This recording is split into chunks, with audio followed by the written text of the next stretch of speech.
రోజు మన నుండి ఈ ప్రార్థన రాకుండా అడ్డగించడానికి సాతాను మన ప్రాణమును, శరీరమును, ఆత్మను అభ్యంతరపరచడానికి చూస్తాడు.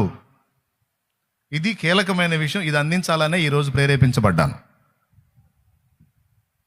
ఇది గుర్తుపెట్టుకోండి మీరు ప్లీజ్. మళ్ళీ ఒకసారి చెప్తున్నాను, ఎన్ని ప్రతికూలతలైనా నువ్వు దేవునికి చెప్పాల్సిన ఆ 4 ముక్కలు మాత్రం నువ్వు చెప్పాల్సిందే ప్రతిరోజు. కానీ అవి చెప్పకుండా దేవునికి నిన్ను అడ్డగించడానికి వాడు త్రివిధ దాడి చేస్తాడు. 3 రకములైన దాడి చేస్తాడు. ఒకటి, వాడు నీ శరీరాన్ని అభ్యంతరపరుస్తాడు, లేదా నీ ప్రాణమును ఇబ్బంది పెడతాడు. అంటే ఎలాగో చెబుతా. లేదా నీ ఆత్మను వాడు అభ్యంతరపరుస్తాడు. మొట్టమొదటిది శరీరం అన్నాను. శరీర బలహీనతలకు నిన్ను గురి చేసే అవకాశం ఉంది శత్రువు. ఎందుకు? రోజు నువ్వు చేసేటువంటి విజ్ఞాపనల వలన దేవుడు తన కార్యాలు నెరవేర్చుకుంటున్నాడు, సైతాను కార్యాలు ఆటంకపరచబడుతున్నాయి, వాడి పనులు డిస్టర్బ్ అవుతున్నాయి. ఆ సంగతి నీకు తెలియదు. అది దేవుడికి తెలుసు, సైతానుకు తెలుసు నువ్వెంత డేంజరో. నీ నుండి వచ్చే ప్రార్థన ఎంత ప్రమాదమో సైతానుకు తెలుసు. అది ఎంత శక్తివంతమో దాన్ని బట్టి ఎలాంటి ప్రయోజనం ఉందో దేవుడికి కూడా తెలుసు. అందుకే మానక ప్రార్థించండి, విసుగక ప్రార్థించండి, ప్రార్థన యందు నిలకడగా ఉండండి అని అనేక వచనాలు బైబిల్లో రాయించాడు. మానక ప్రార్థించండి, విసుగక ప్రార్థించండి, నిత్యము ప్రార్థించండి. దేవునికి స్తోత్రం కలుగునుగాక అన్నాడా లేదా? ఇంకా బోల్డన్ని ఉన్నాయి. ప్రార్థనల యందు పట్టుదల కలిగి ఉండండి, ప్రార్థన యందు నిలకడగా ఉండండి. భూమి మీద ఉన్నంత వరకు మనం శ్వాస తీసుకుంటూ ఉంటాం కదా, శ్వాస ఆగిపోయిందంటే ఇక మనం పోయినట్టే. ప్రార్థన కూడా శ్వాసతో ఈక్వల్. ప్రార్థన ఆగిపోయిన నాడు నువ్వు అవుట్, నీ ద్వారా సేవ్ అవుతున్న అనేక జీవితాలు అవుట్. నీలో ప్రార్థనా జీవం కోల్పోయిన నాడు, నువ్వు ప్రార్థించటం ఆపిన నాడు నువ్వు అవుట్. నీ ద్వారా ఎక్కడెక్కడెక్కడెక్కడెక్కడో సేవ్ అవుతున్న వ్యక్తులు కూడా అవుట్. గుర్తుపెట్టుకొని ప్రార్థన యందు పట్టుదల కలిగి ఉండాలి. ఆ పట్టును విచ్ఛిన్నం చేయడానికి వాడు కుట్రలు చేస్తాడు. అందులో మొట్టమొదటి కుట్ర శారీరక బలహీనతలు. శారీరక బలహీనతలు అంటే ఏంటో తెలుసా?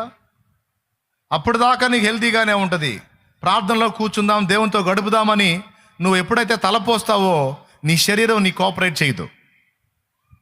అది బలహీనతలకు గురవుతూ ఉంటుంది. అది తల నుంచి కాలి వరకు ఏ విధంగానైనా సరే నీకు ఆ శోధన ఎదురుగావచ్చు.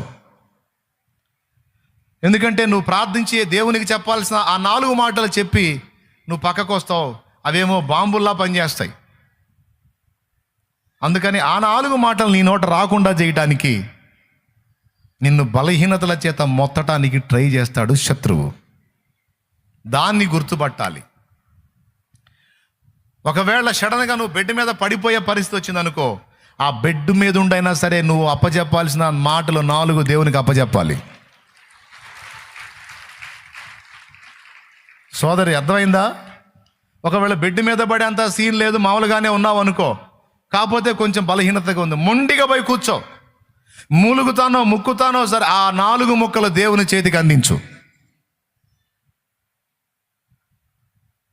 ఈరోజు బాగలేనట్టు ఉందిగా, ఈరోజు ప్రార్థన చెప్పితే కాసేపు పండుకోవచ్చు అంటే, అమ్మ ఆయనకు అప్పచెప్పాల్సిన 4 ముక్కలు అప్పచెప్పకపోతే ఆయన పని ఆగిద్ది. కాబట్టి ఆయనకు అప్పచెప్పాల్సిందే, నేను ఏ స్థితిలో ఉన్నా అనే తీర్మానం చేసుకో. ఎందుకంటే అది చాలా అవసరం. ఎంతమందికి అర్థమవుతుందో ఏమో, మరి నిజంగా అర్థమవుతుందా? థ్యాంక్ యూ, వందనాలు.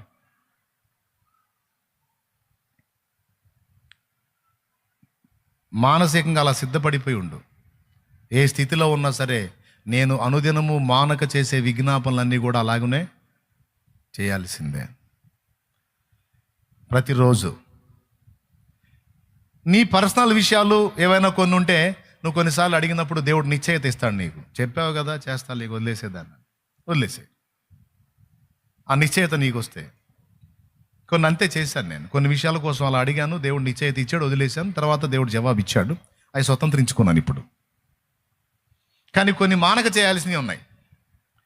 ఇప్పుడు నా కోసం ఒకరోజు అడిగి నువ్వు వదిలేస్తావా? వదిలేస్తే నాకు అయ్యిద్ది. ఇక ఏమైద్దో కూడా నేను చెప్పలేను. ఇది రోజు నేను ఉన్నంత వరకు, నువ్వు ఉన్నంత వరకు అడగాల్సిందే. నీ దాసుడు ప్రభువా అని చేతులు ఎత్తాల్సిందే. సాతాను చేసే త్రివిధ దాడి, 3 విధములైన దాడుల్లో నుంచి అది నన్ను కాపాడిది నీ ప్రార్థన. మీకోసం నేను చేసేటువంటి ప్రార్థన ఆ 3 విధములైన దాడి నుంచి నిన్ను కాపాడి మళ్ళా నువ్వు దేవుని సన్నిధిలో కనబడేటట్టు చేసిద్ది. అందుకే మీ నిమిత్తం నేను, నా నిమిత్తం మీరు తప్పనిసరిగా ప్రార్థించాలి. అందుకే చెబుతుంది, నంబర్ 1, శరీర బలహీనతలను ఒకవేళ నీకు వాడు రానిస్తే, నీ మీదకి రప్పిస్తే, వాటిని బట్టి నువ్వు డిస్టర్బ్ అవ్వడానికి లేదు. తప్పనిసరిగా నువ్వు మంచంలో పడైనా సరే దేవునికి నువ్వు చేయాల్సిన విజ్ఞాపనలు చేయాల్సిందే. అది నా నిమిత్తం కావచ్చు, దేశం కోసం కావచ్చు, సంఘం కోసం కావచ్చు, వ్యక్తుల కోసం కావచ్చు, నశించిపోతున్న ఆత్మల కోసం కావచ్చు, నీకు దేవుడిచ్చిన భారం సేవకుల కోసం కావచ్చు, సువార్త కోసం కావచ్చు, పరిచర్య విస్తరణ కోసం కావచ్చు, సంఘాల స్థాపన కోసం కావచ్చు, అన్యజనుల రక్షణ కోసం కావచ్చు, అన్యజనుల ప్రాంతముల్లో పరిశుద్ధ సంఘముల ఏర్పాటు విషయమే కావచ్చు,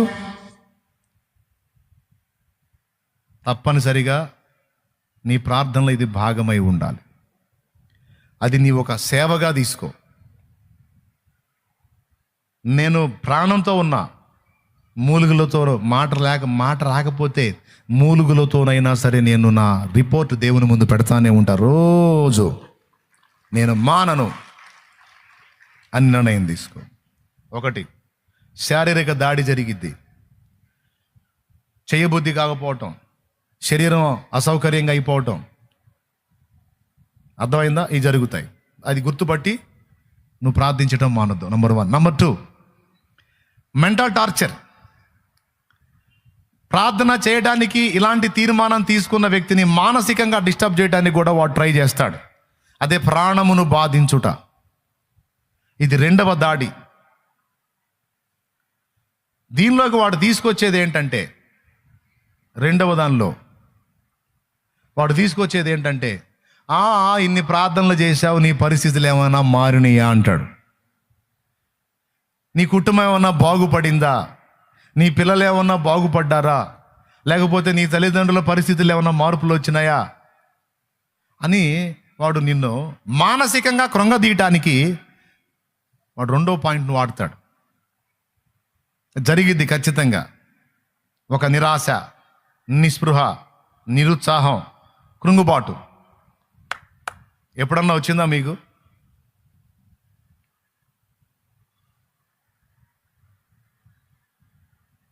ఏం ప్రార్థన కూడా జవాబు లేదు, ఏం చేద్దామని నిరాశ వచ్చి కొన్నిసార్లు ప్రార్థనను ఆపిన రోజులు ఉన్నాయా? ఉంటే చెప్పు. నేనే ఎదుర్కొన్న శోధన. కొంతమంది చేతులు ఎత్తట్లా అంటే వీళ్ళకి రాలేదేమో అది. మరి చేతులు ఎత్తరే ఇందాక చెప్తే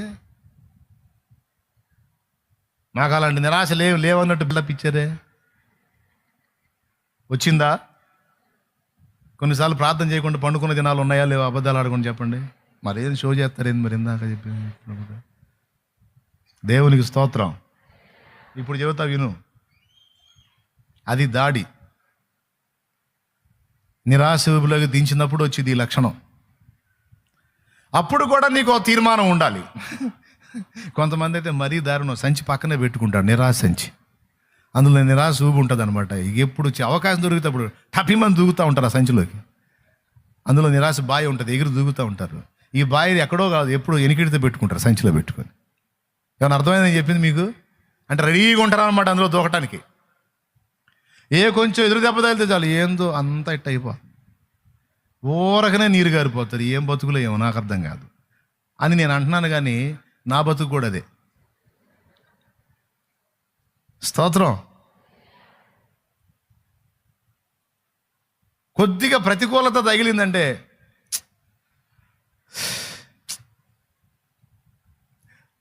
అనుకుంటా తిరుగుతా.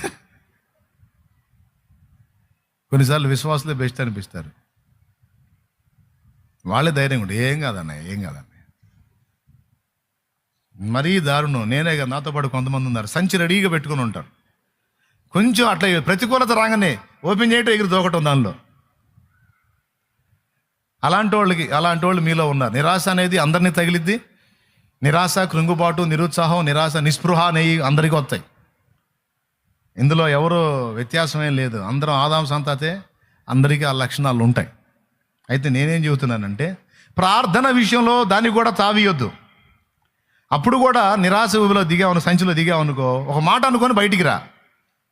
సంచి మళ్ళీ వస్తా, నాకు ఆ 4 ముక్కలు ఆయనకి అప్పచెప్పి వచ్చి దూకుతాను.